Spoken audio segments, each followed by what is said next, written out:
He does tell me that he saw a doctor at one point, and that doctor was supposed to help him. There's one thing that your son tells me. He says, Mom, I never gave the doctor a chance.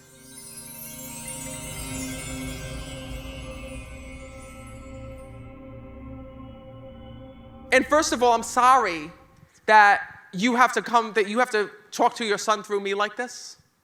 But know that he's been trying for so long to reach you, connect with you, and speak with you.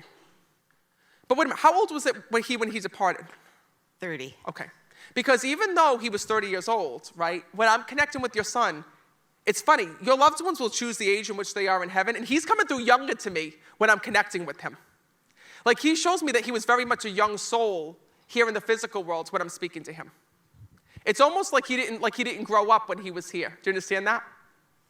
He says to me, Matt, he says, the one thing that I have to let my mom know is this, is that I am sorry, he says, for some of the things that she had to see me go through before I died. Because your son tells me that he was dealing with both a physical and emotional illness here in the physical world. Do you understand that?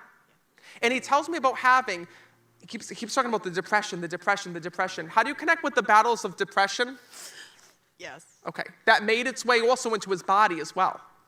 Because he tells me it was both physical but also emotional when I'm connecting with him. And he says to me, Matt, he says, it's like I let myself go here in this world. I stopped taking care of myself. He tells me that every day was a struggle for him here in the physical. But he tells me that he wants to thank you for the way that you stood by his side. And he wants to thank you for the way that you loved him. He wants to thank you for the way that you supported him. He says, and I want to thank my mom for the way that she was always there for me, he tells me. He tells me that this was something that his dad couldn't understand here in the physical world.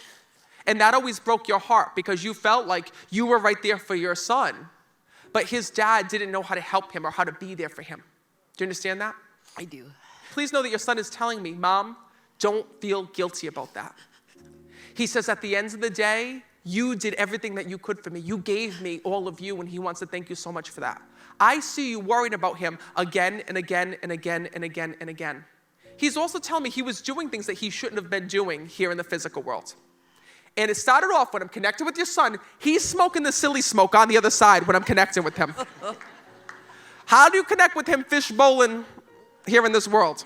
I think we didn't know until afterwards he was doing some drugs, but he killed himself. Okay. Shot himself. Please know that I'm going to take you back to the beginning. Because when I'm connecting with your son, he says to me that he started doing these drugs because of the fact that he was trying to numb the pain that he was feeling here in this world. He said to me that he was always emotional. He says to me that he always dealt with the depression here in this world. And he says to me that you were always on him here in this world. You were always right by his side. But he said to me, Matt, he says, it started off with this because he shows me smoking the Mary J when I'm connecting with him. And then next thing you know, when I'm connecting with him, he says to me, it moved on to other things. But here's what I don't understand. He does tell me that he saw a doctor at one point. Do you understand that? And that doctor was supposed to help him. There's one thing that your son tells me. He says, Mom, I never gave the doctor a chance. So I see that he was prescribed certain medications. He was prescribed certain things, but he had never taken them correctly or even tried. Do you understand that? Absolutely. So he says, Mom, he says, I'm sorry for letting you down. Because your son told me that you always said, I'm here for you with anything. Don't ever think that I'm too mad or too angry or too upset to pick up the phone, to be there for you, to hear from you. So your son says to me, I'm sorry for not calling you. I'm sorry for not telling you what I was feeling. But he said to me that the way that your son died is he says to me, Matt, I just was trying to escape the anxiety, the pain, and the voices that I was hearing in my head. Because who I was not me. Do you understand that?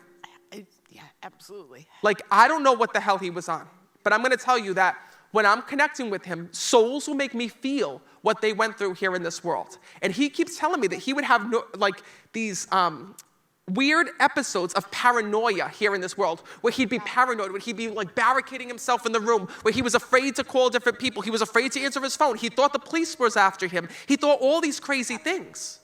Yes. Because I'm going to be honest with you, he tells me that when he died, he was running from something that wasn't there. He woke me up. He told me he was going back to bed, but I knew in his eyes, and he said, I'm sorry, Mom. I'm really sorry. And I said, for what? And he said, I'm just going downstairs to bed. And then I found him about 4 hours later out in the shed. He keeps telling me that he had this crazy paranoia that day, and that's what was so crazy. Whatever he was seeing was not something that was normal. It was a girl with a hoodie on. That's what he told you? Off and on, he had told us that before, not that day. We thought, he said she was gone, but. So he kept seeing a girl, a figure with a hoodie on that was after him. Yeah. That would be why. You're going to say, I don't know why I see these things, right? So when I was connecting with your son, he kept saying, I have to run from this. I have to run from this. I'm like, what are you running from? Why is it? And he shows me like being so scared. And this is what people don't understand. Being a medium, I can feel what that person went through. I can feel what your son went through. And he was petrified here in this world. When I tell you, there were times when he would barricade himself in the room and not want to leave because he was afraid of what he was seeing. The fear was real. And I know that fear is what took his life that day. So please know that he's telling you that he never meant to leave you. And he's sorry. It had nothing to do with you. And that was the hardest thing because he tells me you tried to be his mom, you tried to love him, but at the same time, how can you love him and be there for him when he's seeing something totally different than you can ever sense, feel, or even go through yourself? Do you understand that? I do. He knows one thing, he knows that you tried. He says, and Matt, please tell my mom that I am with her every single day. So thank you for keeping my picture out. Thank you for loving me the way that you do. And he said one last thing. He wants you to know he's always in the car with you as well. So when you're driving and you're talking to him, please know that he's there and that he's with you.